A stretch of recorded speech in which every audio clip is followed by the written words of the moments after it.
Hello again from Metro Manila, the Philippines, Southeastern Asia. Shortly before leaving office, US President Donald Trump had himself videotaped in a farewell speech where he claimed, according to my rough Googling of the speech, that his political career supposedly had only just begun. The truth is that it is unlikely ever again to land him in the White House. Because I don't honestly believe that the US Republican Party's primary voters or National Convention delegates want to take uh, a chance on Donald Trump anymore after what he produced 2 weeks ago by his incendiary speeches, the Capitol insurrection, the violent attempt by a number of diehard and extremist Trump supporters to overturn the election results by illegal means, by basically scaring enough members of the US Congress to decertify Joe Biden's victory. I hope and pray that instead Jesus Christ will transform Trump so that Trump will become a born again Christian and will live out whatever years are left to him as a humble follower of Jesus Christ, devoid of any political career or influence, at least direct one, but rather focusing on living so that more people would end up in heaven, not hell. Well, this theological sounding introduction to this video aside, I'm going to read and comment on a summary of Donald Trump's fact-checked farewell speech provided by stuff.co.nz. It's a New Zealand-based current affairs and news website. I'm indebted to Ho Pien checked version of Donald Trump's farewell speech. So their basic summary of the farewell speech was that he claimed credit for things he didn't do. Well, given Trump's mendicant, that is, lying and false character, that was no surprise. Of course, he wanted to go out in a fake, grandiose way, which is very sad. And twisted his record on Capitol would have taken years under a different administration is simply ridiculous. COVID-19 vaccines were indeed remarkably fast, but other countries have been developing them too. A vaccine for the coronavirus is not a singular achievement of the United States, and much less its very soon to be former Trump administration.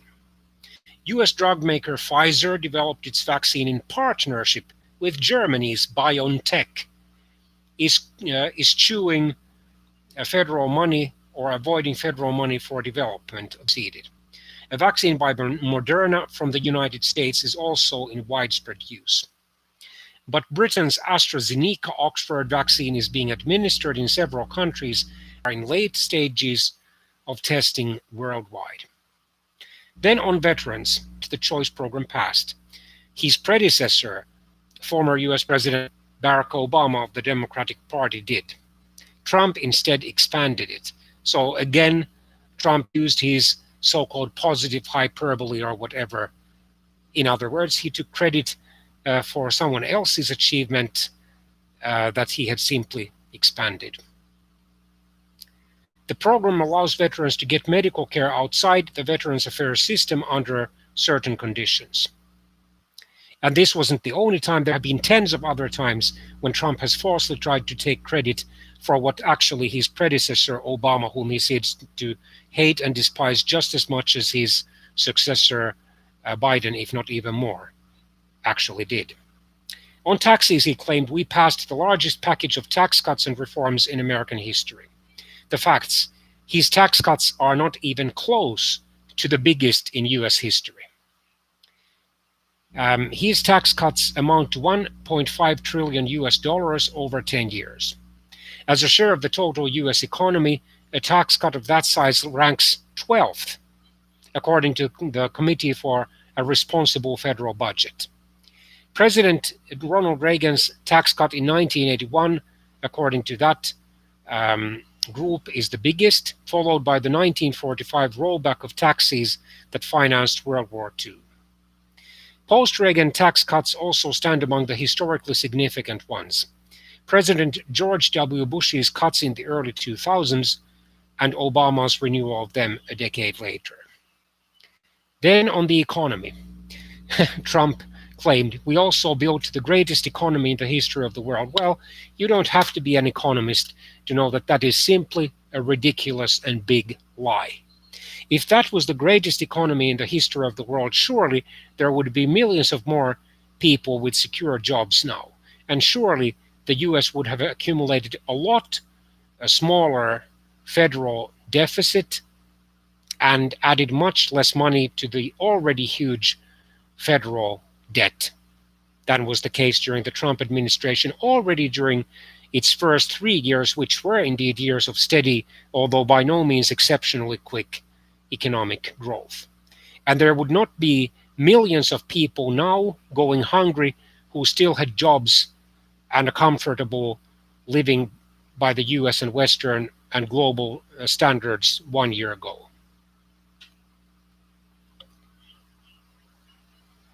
The numbers show that it wasn't even the greatest economy in US history.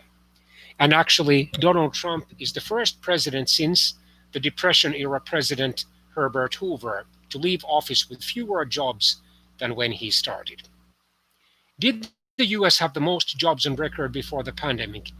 Yes, but that was largely due not only to a steady economic growth that had actually started during the 2 terms, or at least the second term, of his predecessor Barack Obama, and also because of the population growth, because we have to remember that after all, the US population is over 330 million people, and the economy is so huge and it's so flexible, it's so easy to get at least part-time jobs, and nowadays increasing online jobs in the US compared to quite many other countries, that almost any president, unless the economy is truly in a recession for his or her entire term, can take credit for creating, or at least for being president while millions of jobs have been created. But the question is, how many actually have been created on a net basis, because millions of jobs are also lost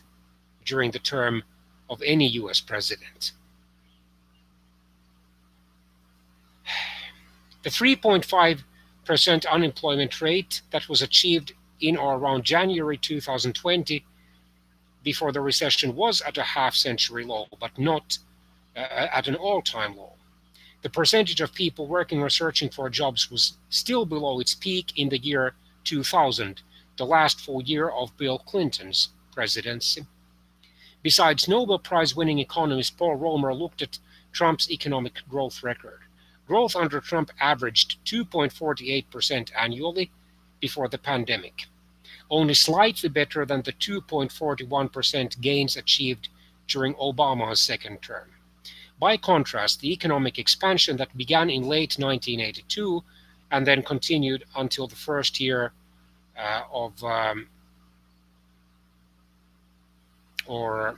first 1 to 1.5 years, more like 1.5 years, I think, of the late President George Bush Sr., but had begun under Ronald Reagan's 2-term presidency, averaged 4.2% a year. And Ronald Reagan was, just like both Bushes, a Republican. Trump further claimed, "We reignited America's job creation and achieved record low unemployment by African Americans, Hispanic Americans, Asian Americans, women, almost everyone." According to this fact checker, this was not an ignition.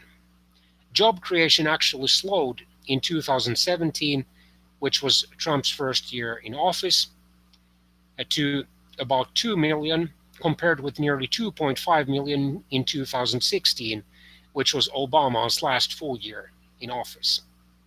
The low unemployment rates refer to a pre-pandemic economy that no longer exists. The pandemic has cost the US economy 10 million jobs and has made Trump the first president since Herbert Hoover in 1933 to oversee a net loss of jobs, or Hoover retired as president following the stock market crash in the New York Stock Exchange in October 1929 that many people still believe was the official onset of the Great Depression, which continued well into the first term, even partly into the second term of Hoover's successor, Democrat Franklin Roosevelt. The US now has about 2.8 million fewer jobs than when Trump was inaugurated in January 2017. And just in December 2020, a net loss of 140,000 jobs was recorded. The job losses have fallen disproportionately on African Americans, Hispanic Americans, and women.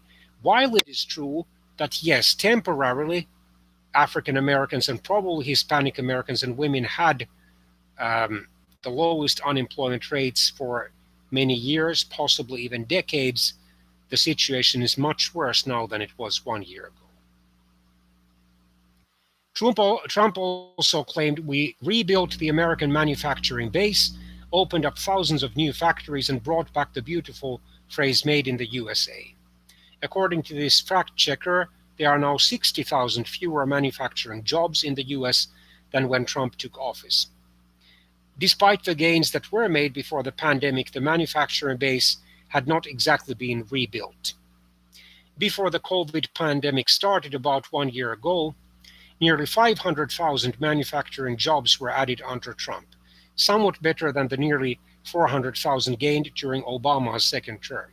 Still, even before the pandemic, the US had 4.3 million fewer factory jobs than it did in 2001, the first year of George W. Bush's two-term presidency, by the way, and the year China joined the World Trade Organization, and of course the 9/11 terrorist attacks took place on the United States, igniting the still ongoing war on terror.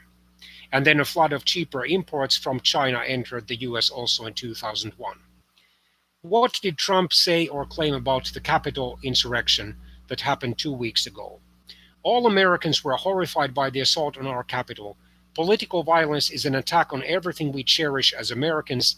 It can never be tolerated. Well, most Americans surely were shocked and horrified at that, but Trump self-righteously left out the fact that he himself had delivered at least one incendiary speech just hours before the attack started, in which he basically was telling his supporters to intimidate, to scare, without using these words, exact words, but that was the tone, to scare enough members of the US Congress to decertify Joe Biden's proven victory over Donald Trump so that Donald Trump could unfairly and illegally serve a second term as US president. So what does the fact checker say? Yes, as I just said, this statement ignores Trump's own part in stirring the anger of his supporters before they staged the violent attack on the US Capitol. For months, Trump had falsely claimed that the November election was stolen. Actually, already months before any ballots were cast, he claimed, without providing a single iota of evidence, that supposedly if many more people voted by mail or absentee ballots than had done before, the elections would automatically be massively fraudulent. But no seriously considerable international study or even US study has proven that statement correct. Just weeks before the election day, official election day, when advanced voting was already going on, he boastfully claimed, again without citing any evidence, that the only way Joe Biden could defeat him was through a massive fraud. Massive vote fraud, in other words, through a stolen election. And then after the first results started to show that he had probably lost the election, he falsely claimed that he had easily been re-elected. Well, we have to remember that back in November 2016, he called his rather narrow election victory over Democrat Hillary Clinton a landslide.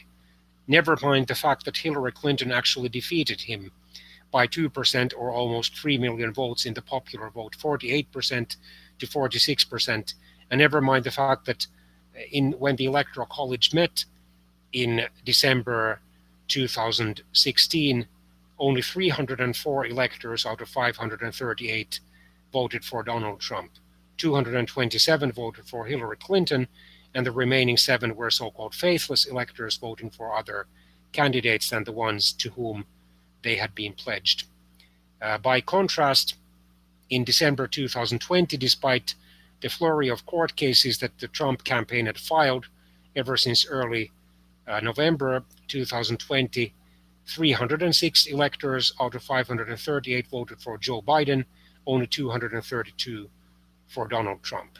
And even the U.S. Attorney General or Federal Justice Minister William Barr, a fellow Republican, agreed with those experts and election analysts who concluded that there was neither enough vote fraud nor enough other electoral irregularities to produce a different election result from the official one.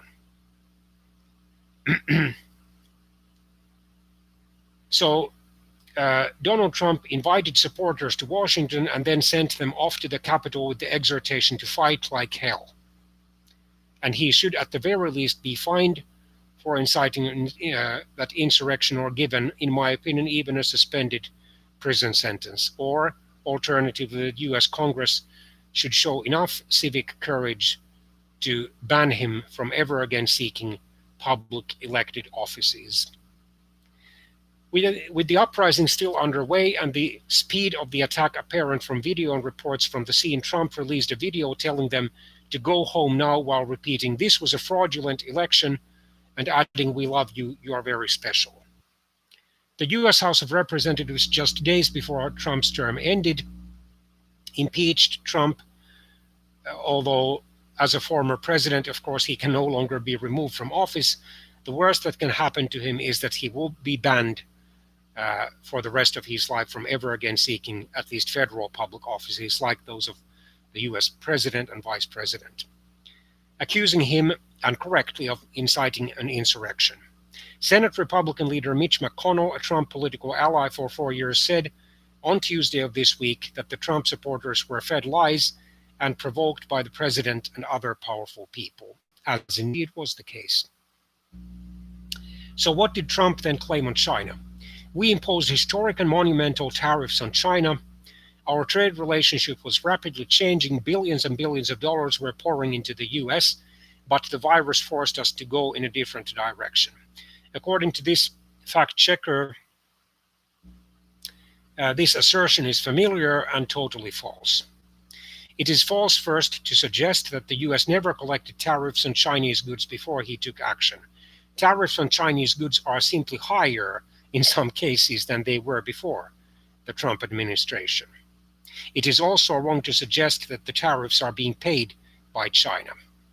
Tariff money coming into the US government's coffers, US federal government's coffers, is mainly from US businesses and consumers, not from China. And besides, China has retaliated by raising tariffs on a variety of US products. So it's basically a zero-sum game, as far as I can see. Tariffs are primarily, if not entirely, a tax paid domestically. Then Trump falsely claimed we obliterated the ISIS caliphate. We have to remember that the Islamic State in Iraq and Syria, while it is true that it has lost a great majority of the territories it once held in those two countries, it is a decentralized terrorist organization that can function even years after its so-called collapse, because as long as there are small groups or even single individuals of devious and highly trained and experienced terrorists, they can carry on that war almost anywhere on the earth.